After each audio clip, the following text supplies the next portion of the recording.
motions, pre-snap motions, fast motion shifts on the road. And then meet me in the back alley. Yeah. You got to fire back. You got to meet fire with fire there. Like, I don't know, you're the expert. You scored 13. Tell me. Greg, is it fair to be worried about the Lions? It is fair. It is fair because what we saw in the reporter was right. Like, it just didn't look like what we've become accustomed to seeing with the Detroit Lions in terms of the brand, the style. Yes. Stylistically. I'm not talking about what Dan is talking about is the X's and O's, the formations and all the different No, we're talking about it just didn't look, when we turn on the tape, I didn't see them dominate for a series in that game. Right. I didn't see them dominate at all against that Packers defense, and that's just not what we had come accustomed to seeing. They were the team that told you, like an assassin walking in here, hey, I'm coming to run the ball. There's nothing you can do about it. Matter of fact, I'm going to run the ball 3 times in a row. What you going to do? Ooh. It doesn't matter because we're still going to make it work. That was them last year, and then we didn't see any glimpse of that against the Packers. So now you go up against a Bears team who got your old offensive coordinator, and now the chatter is getting louder and louder. You lose to this outfit, you better believe everybody in Detroit is going to be like, what's going on? Is it really because Ben Johnson is gone? And on the coaching staff, they're tired of hearing Ben Johnson. They love him, but it gets old. Well, certainly if they lose this game, they are certainly worthy to be questioned. They would be 0-2 in the division. Not just 0-2, but 0-2 in the division. Losing to a team that didn't look good last week in Chicago, that a quarterback kind of on the ropes. But also the fact that it was a divisional game and it wasn't close last week. Like, if you look at all the other divisional games, there were 8 divisional games. 6 of the other 7 were within 6 points. The only other one that was Washington, New Jersey, New York, and that was 21-6.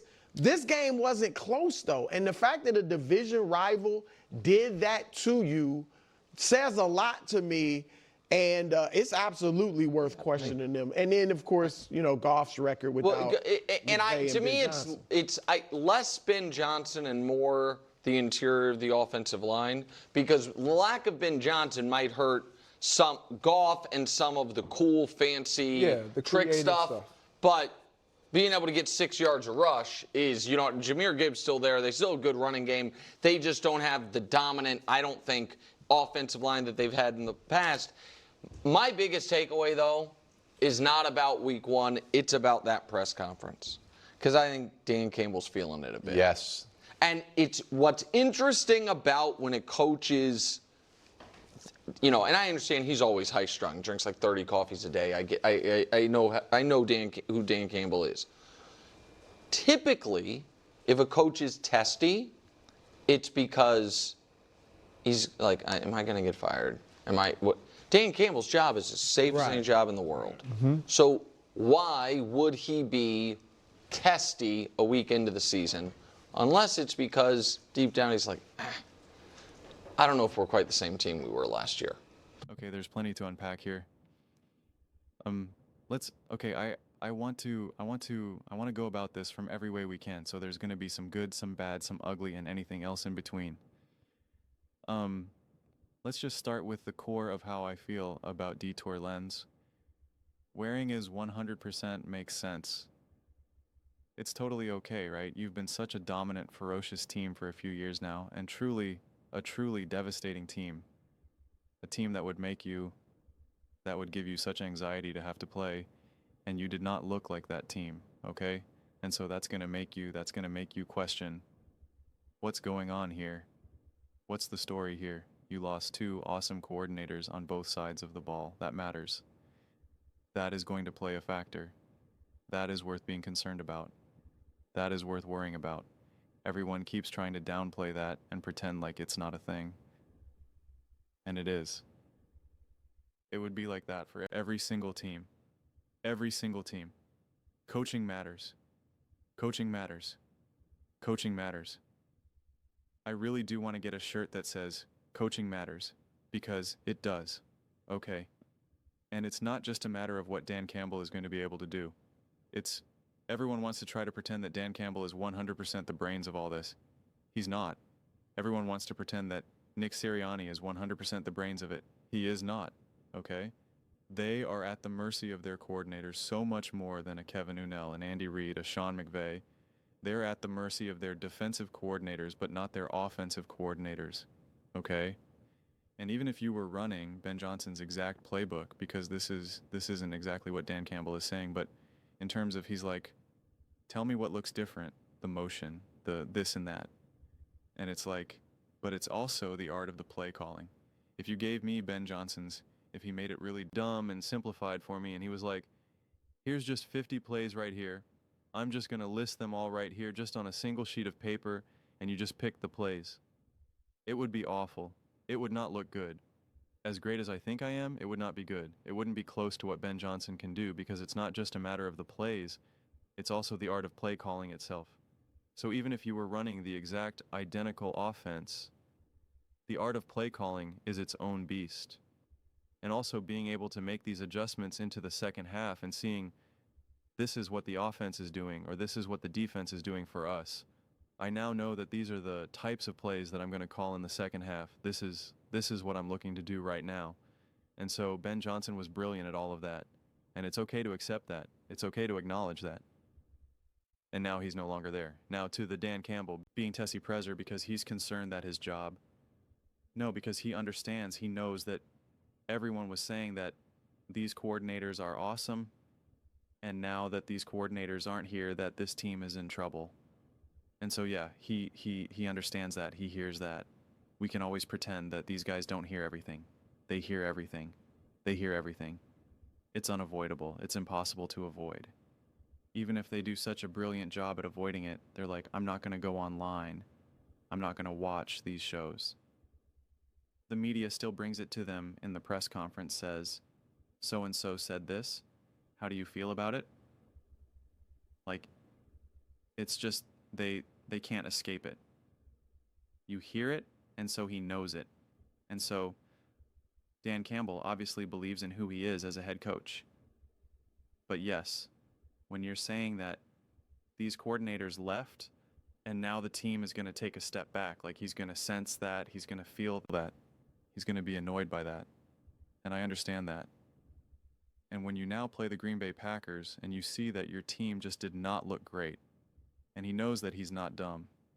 He knows football. He knows effort. He knows energy. He knows execution. He knows that the Detroit Lions did not look good week 1.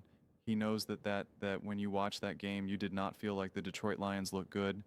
They just didn't. It was not a great week 1 game. Now you can say it was just week 1. It was against a division rival. Like we got to give this a second. And that's fine, and I believe in that as well and defend that argument. But it's still a debate that you have to have with yourself. It's still a conversation that you have to have with yourself and convince yourself in a lot of ways.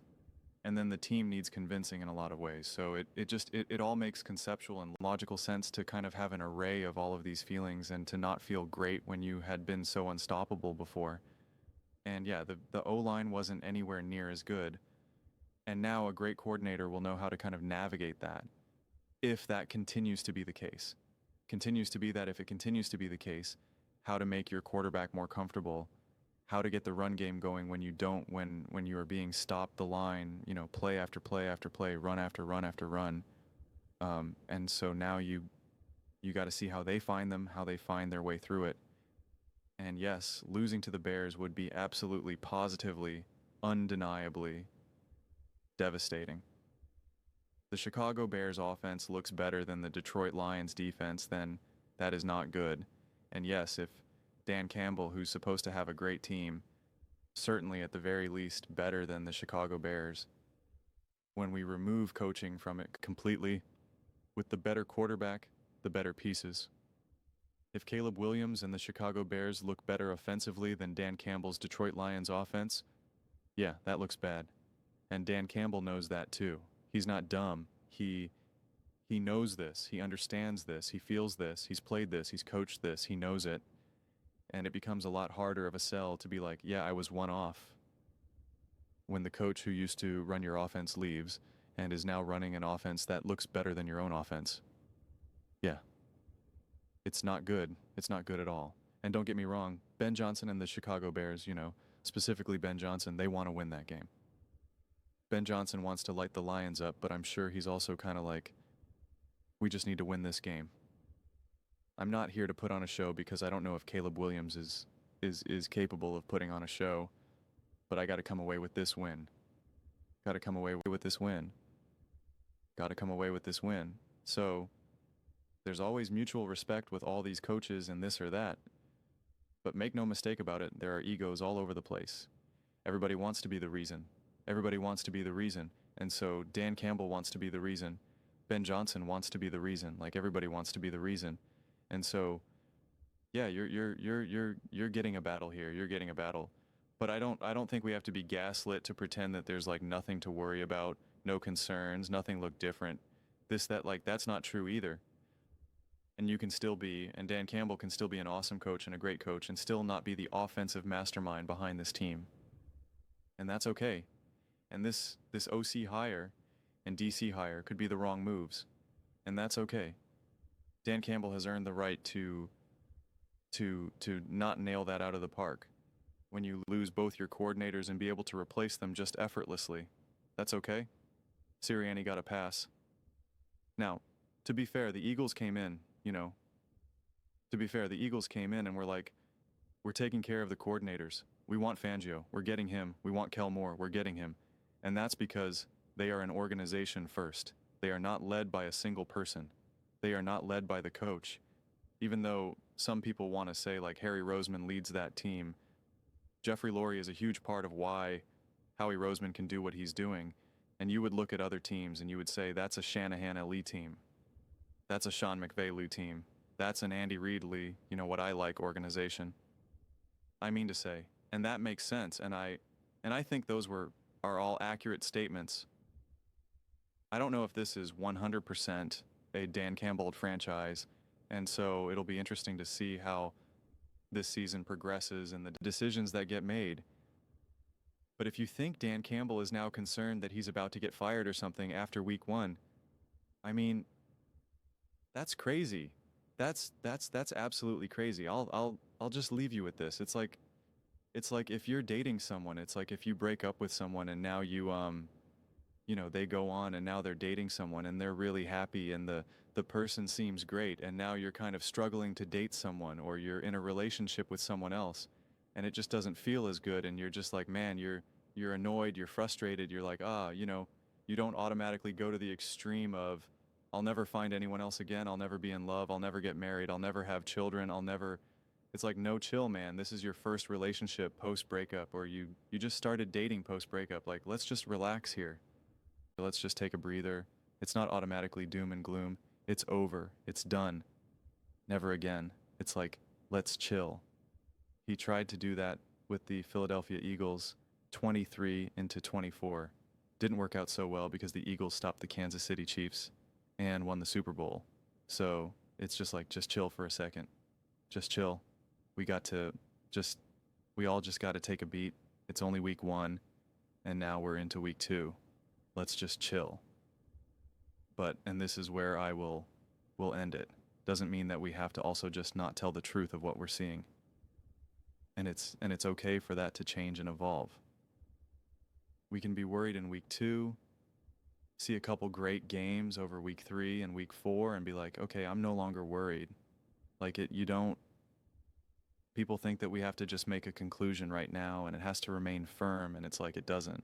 You're allowed to evolve and change as the season goes on. You could at times feel really good about your team and feel kind of concerned about your team, feel kind of good, feel kind of bad, feel kind of good. Like, it's okay. It doesn't have to be like, I believe that this team is great and I will never waver from anything else. It's like, it's not how it also has to happen. So, things can be more fluid than people want to pretend like they aren't. But those are just my thoughts. I'd absolutely love to hear yours. What do you guys all think about the Detroit Lions? You think it's fair to worry about them? And how do you feel about Dan Campbell's press conferences? Let me know in the comments below. I read every single comment. So whether you agree with me or disagree with me, either way, let's get in some discussions. Let's get in some fights. But ultimately, let's just have some fun.